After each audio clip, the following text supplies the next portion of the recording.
welcome back to another edition of the Prepper Recon podcast.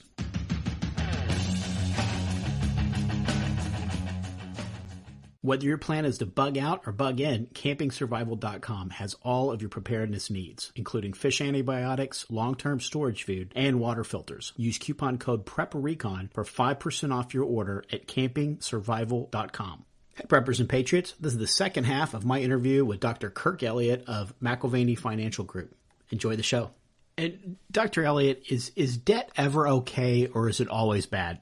No, I think there's some debt that's okay. Buying a house, for example, over time, well, it depends on when you buy a house. I mean, there's times to buy one and there's times not to buy one. If you buy it at the bottom of a market and things are growing, you know what? Your debt service might be 4 or 5%, but that house is growing 10 or 15% a year. Okay, awesome time to invest. So something like that, most people aren't going to have just cash laying around to actually buy a house full, So you can do that, but don't do that if it's going to crimp your style. There's nothing worse than financial pressure on your family and on relationships and on your health. Financial pressure is a killer. So if your debt service payments are going to cause you to lose sleep at night, it's going to affect your health and relationships. It's going to affect your marriage. So don't do it even if it did make sense. But if you can afford the debt service and your debt service, the interest is lower than what the return on your investment is going to be, yeah, I think that's actually somewhat healthy debt. I have this conversation a lot with people who are sending their kids to college. Well, should I drop 30 or 40 or 50 grand a year, or have my kids get student loans for all of this? That's a tough one, because I think that just getting the degree and learning the life skills that you learn in college, you would probably learn the same thing from an inexpensive college as you would from an Ivy League college. Now, an Ivy League college does open up some of the doors because of alumni, and they like to hire their own first. And so, but it depends on the kind of studying that you're going into, if even that would make sense. But boy, there's been a huge rise over the last 5 years even of kids just going to vocational school and learning a trade, like computer programming or graphics design or nursing or something like that, where you don't need a full-on college degree, but if you could just learn a specific trade, a nurse, for example, is a fantastic one of that. I mean, a nurse is a portable job that is in demand everywhere. And you know what? You just learn that specifically. You're going to pay way less for college than you would going to 4 years or a master's degree or PhD like I went to. I can't make a blanket statement, so to speak, but based on the circumstances, that might make a lot of sense for families. But now, if you know that you're going for a master's or you're going for a doctorate, does it make sense to maybe really do the first 2 years at a community college and then maybe the next 2 years at a more affordable state college? And because, I mean, when it comes time for the job interview and they're looking at where you graduated from, is where you were a freshman and a sophomore, is that really going to make a difference? Doesn't really make a difference as long as you make sure that junior college that you're going to or whatever it is, that all the credits transfer. I mean, if they don't transfer and you have to take those classes over again, you're just wasting time and money. So make sure they go to a junior college where all the classes that you take will transfer over to the 4-year university, and then I think you just save money that way, because and the end result is your degree is going to be from the University of Colorado or the University of North Carolina or wherever you go. It's not even going to show that first part. And then what you were talking about, debt service. Now, if you're renting, you're more than likely you're paying somebody else's debt service, right? So even in a bad market, could it make more sense to buy than to rent? I don't think so. I mean, there's times we'll just look at maybe 5 years ago, well, actually before the 2008-2009 market collapse in real estate, it was way cheaper to rent than it was to actually buy a home because prices have inflated so much that for temporarily, I think it's always better to ultimately buy and you pay that off, and then you have no debt service. You don't have a mortgage or rent. But just waiting 4 or 5 years might have made the difference, like in Las Vegas, for example, a 50% reduction on the price of a home. 50%. So in that sense, it was certainly worth it renting for the short term. You certainly don't want to rent forever, but there is a time and a place for everything. And if the pricing is just too high in a market, every market's going to go through peaks and valleys. I would just wait till there's a correction, buy on the dip, save up your money during that time, and have a larger down payment. It's only going to work in your favor. And that's really, really easy to time when you're doing it in the past. But for going forward, where do you think we're at in that real estate cycle? Well, I think that, I mean, that's a really good question, Mark, because I think as interest rates start to rise, the affordability of homes is going to come down. And, well, we've just seen rates start to rise. Well, it's not going to be just one. They're not going to end it at 25 basis points. We'll probably have 6 to 8 more rate increases next year would be my guess. And so as rates start to go up, the value of housing is going to come down. It's pretty much a function of interest rates. Number one is the primary cycle. The secondary cycle is just a bubble, a bubble bursting. You can't have 50% growth in real estate year after year after year after year after year. At some point, it just starts to peter out. Well, there's some great real estate timing letters that I look at, like the Campbell real estate letter. He's a guy from San Diego, one of the best I've seen. And he's very accurate in saying, okay, it might be a great time to buy in Tampa, but a horrible time to buy in Denver. He watches these things, and there's stuff that you can find on the internet to see if your specific market is high or low, and that's, and another way to just do it without even looking at something like that is look at the availability of rentals in your area. If you can't find an apartment or a house to rent for anything, well, that probably means that people can't really afford the housing market in that area, and so I would wait because prices are going to come down. And as a wealth manager, what are some of the areas you consistently see people wasting money in? Oh, my word. Every family has their Achilles heel, but eating out too much is a biggie. Not if you buy stuff in the interior of the store as opposed to the exterior. But what I mean by that is you've got all your boxed stuff. You've got your cereal and your chips and your cookies and everything else in the interior. Well, on the exterior, you've got your vegetables and your meats and things that you can actually make that will be way more healthy and cost you less every single month to actually do it. And so it's just some of those little spending habits. Don't buy bags of chips and don't buy crackers when it's crazy cheap just to make popcorn. It's little things like that, but most people spend way too much money going to Starbucks, getting their expensive cup of coffee daily or a couple times a week. I mean, I did a little video training. We have a course for homeschoolers called The Missing Chapters, just 7-minute video lessons where we talk about some of these important concepts. Well, I have one called the $2 Million Cup of Coffee. Well, if you would actually invest, because I knew a person who would go to Starbucks every single day, except Saturday and Sunday, so 5 days a week, and she would get a Frappuccino, so I just used the cost of a Frappuccino. It was like $4 and something cents. Well, if you would invest that instead of spend $4 a day, from the time you're 21 till the time you're 60, you'd have over $2 million in your retirement account. So you have to ask yourself, is that cup of Frappuccino every day worth $2 million? The answer is probably not.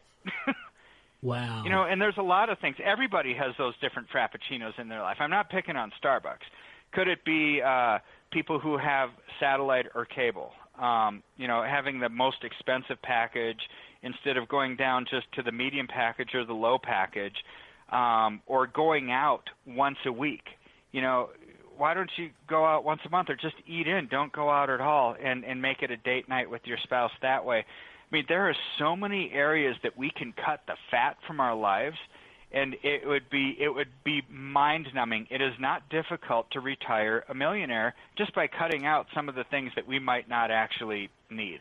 We're going to take a quick break, and we'll be right back. The dollar's lost over 90% of its purchasing power since 1971. Silver, on the other hand, has proven to be a very stable form of wealth preservation over the years. And where do you buy silver? Silver.com, of course. Silver.com offers fantastic prices on gold and silver. Check out silver.com today. When disaster strikes, it's too late to prepare. PrepperRecon.com offers MOLLE-compatible individual first aid kits for your home, auto, or bug-out bag. These kits have everything you need to address a traumatic injury, including an Israeli battle dressing, quick clot, EMT shears, suture kit, Steri-strips, tourniquet, ACS chest seal, tough strip bandages, gauze, and so much more. $89 includes shipping. To buy your individual first aid kit, go to PrepperRecon.com and click the store tab at the top of the homepage. Order today before it's too late. And what's some other good examples of ways to cut personal expenses? Oh, and instead of going to a movie, don't ever go to a movie. When if you go to a movie with your family, it's $7 or $8 for each person, and then you want to get popcorn unless you sneak snacks in. But at minimum, it's $25. Well, just go to a Red Box and get a movie for $1. So there's things like that.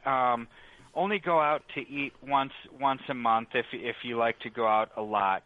Have oatmeal instead of boxed cereal. Have popcorn instead of chips and crackers. Just some of these things we think that we need, but we just don't need it. How about don't buy sodas, don't buy Cokes or Monster drinks or whatever. Some of those little Soda Stream things, we just do seltzer water and we throw some lemon juice in there, and it's amazing. And it's so incredibly cheap. So these are just things that you don't necessarily have to buy. I mean, my wife is the queen of finding amazing-looking designer clothes at, like, thrift stores and stuff. And here's the thing. We've got friends that say, Kirk, I can't believe that you guys would go to a thrift store. It's like, well, why not? Well, because you don't have to. You can afford to go to regular stores. It's like, yeah, that's why we can afford to go to regular stores. It's because we live our life in balance. We don't waste money on stuff that we don't need. And I'm not saying that our family's perfect. We've got stuff that we could still cut fat out of. But it's a process. The key is to just start. And then once you get comfortable cutting one thing out, find something else to cut. Make this a family exercise. Have this be dinner table discussion, and because we in our missing chapter curriculum that we go over, we ask the kids. It's like, okay, find things in your area that you could cut out, and then ask your parents at the dinner table, Mommy and Daddy, what are areas that we could cut out of our lives? Why do we have that expensive satellite bill? Why do we have the most expensive cellular plan that we can? Do we need all that data on our phones? Things of that nature. It's like, have the family talking about that together and have this be something that you work on together as a family. You have accountability to each other, and really you can make a huge difference not only in your family's lifestyle now, but for future generations, because whatever you don't spend in retirement, you can pass on to the next generation or give to charity or give to a foundation. I mean, boy, it makes me sick to my stomach when we spend way too much on ourselves, and there's so many hurting people in the world. Well said. in the first half of the show, you talked about people that they're having trouble because those unforeseen events happen. The personal chaos, which kind of creates our own personal little financial crisis or personal economic collapse, sort of. I guess the best way to hedge against that is an emergency fund. So how do we go about saving an emergency fund? How do we allocate funds to that? And how much should we save up? Well, that in my 70-10-10-10 example, the 10% that you're saving, that becomes your emergency fund. So, and I would say, just depending on your comfort level, have 3 to 6 months of expenses that you have in emergency fund cash. It can be in a bank, it can be in a savings account or under the pillow kind of cash if the banks go under. These crazy low interest rates, it doesn't really make much sense to have it be in the bank. Just keep it under the pillow if you need cash for some reason. But I would say have 3 to 6 months. Then after that, after you've built up your emergency fund, then you start saving just the 10%, every month for vacations and for things of that nature, and make sure that, I'm not saying live like paupers. I'm not saying just to have a miserable life. You can still enjoy life. You just have to prioritize some things. And but that's how I would do it. That's where it comes from, is that savings component of the 70-10-10-10. What mistakes do you see your clients making in the arena of insurance? Are they overinsured, underinsured? Well, insurance is an interesting thing. I wouldn't buy whole life or universal because or variable life. You're just paying too much for it. I would basically, I think it was A.L. Williams, way back in the 80s, who said invest, get term and invest the rest. Well, that's what I would get. I would just get a 20-year term policy. It's going to be very cheap, and you keep that until you're self-insured. That's the thing that people think, we always need insurance. No, you need insurance to help protect your loved ones if you were to die in a plane crash tomorrow, or to pay for your kids' college if you were to die in a plane crash tomorrow. So until you've got some of these things done, you feel adequate in your investments that, if I have $1 million saved up and interest rates are at 10%, I'm making $100,000 a year, or let's say it's at 5%, you're making $50,000 a year, basically forever. I would feel good with my wife having that, with all of our bills paid off and having enough to pay for my kids to go to college. Once you feel comfortable with that, you don't need life insurance anymore. And so that number is going to vary from person to person. I can't really answer what is a good amount of life insurance to have. It's like, I don't know. What makes your family comfortable? How much do you want to live on every year? How much is college going to cost? Once you add those kind of things up, then that will tell you how much you should probably have. And the last time we spoke, we talked about MediShare and how they are a much, much more affordable solution for health insurance than what most people would be able to get from the Obamacare exchanges. And they're not supporting abortion and sex changes and a lot of other unbiblical lifestyle choices. Do you like those types of programs? I love them. You just have to read the fine details make sure it's right for you. Sometimes there's pre-existing conditions. If you were going through a cancer or a diabetic and you had a lot of ongoing expenses or whatever medically, just make sure that those kind of plans are going to cover you for something like that. And if not, well, sadly, you might have to go with another alternative until you can think of something else. But boy, if all else being equal, I love those because you're right, Mark, you're not supporting the trash that you don't want to support, and it's way cheaper, and you can use that money to invest and build up your emergency fund and whatever else. And we talked a little bit about gold and silver. We talked about real estate briefly, and we brought up the point that if you're renting, a lot of times you're paying somebody else's debt service. So I guess the reverse is true. If you're the property owner, somebody else is paying your debt service. Do you like real estate as an investment when the market's right? When the market's right, absolutely. And in fact, right now, I think that's how you should look at real estate. Don't look at real estate for growth. Look at real estate as the potential to spit off income for you, because the more unaffordable houses become, the more people are going to need to rent. And having low cost renting options for family, especially in a turbulent economy, you're never going to be at a lack of people renting from you. You know, you're always going to have cash flow there. So I love it, especially in times like this. I don't like luxury rentals. I don't even like upper middle class rentals. I just like the lower end, cheaper kind of rentals, because you're always going to have people in them, always. And sometimes when the markets are really good, you're getting that plus growth on the property. But right now, don't expect growth, not with a rising interest rate environment. Just be content with income that's spit off from rental income. I love it. And when you say cheap, do you mean affordable? Because I don't suppose you want to really get stuff in the ghetto, right? Because if you get the stuff at the bottom of the bucket, your tenants are going to also pretty much be bottom of the bucket, right? I mean, that is a problem for sure. I mean, I have a friend who I mean, this is amazing. He does very, very well. He's made, I don't know, $30,000, $40,000, $50,000 a month. He makes a ton.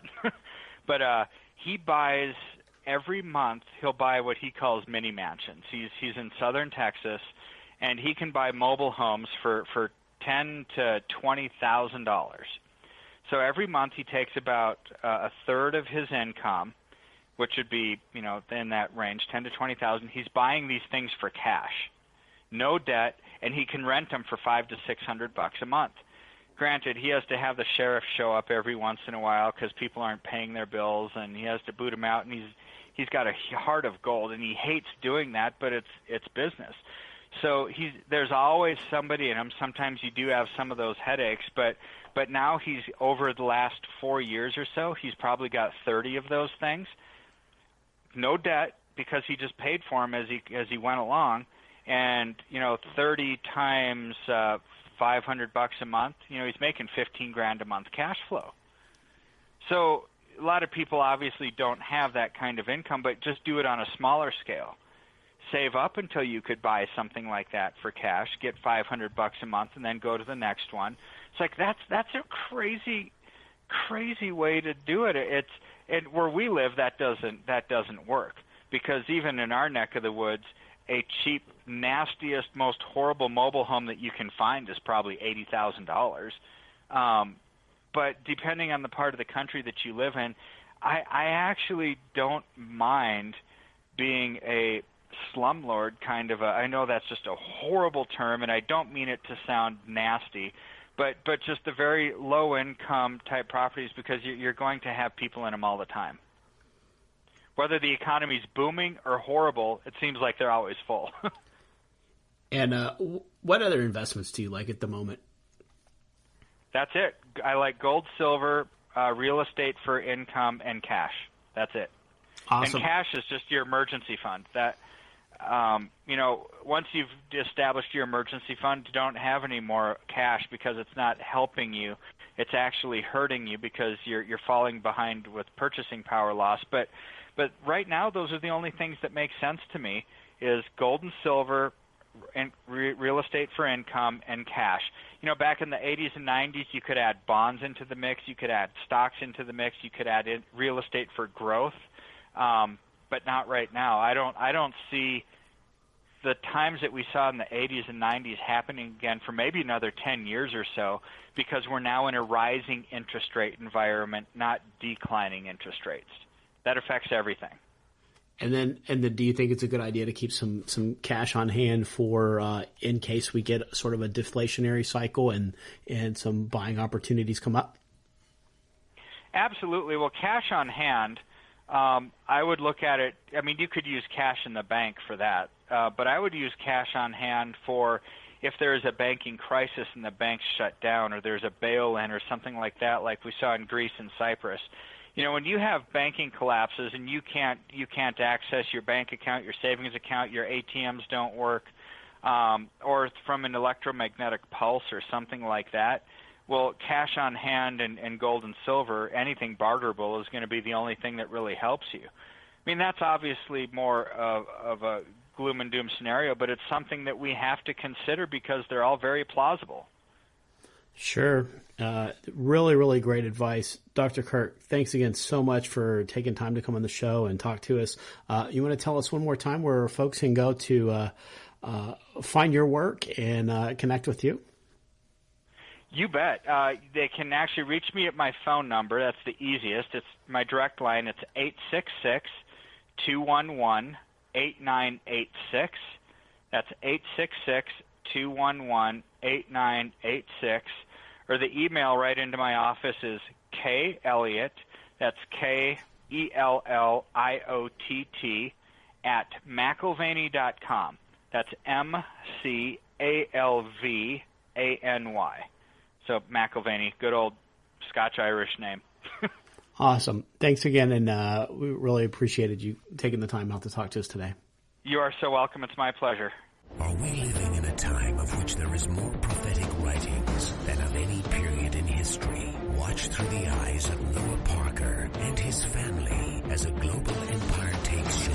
Ancient writings are fulfilled, and the last days fall upon the once great United States of America. The Days of Noah, Book 1, Conspiracy by Mark Goodwin, is a fast-paced fiction thriller which looks at how modern conspiracies could play into biblical prophecy concerning end times. Buy The Days of Noah in paperback, Kindle, or audio edition at Amazon.com.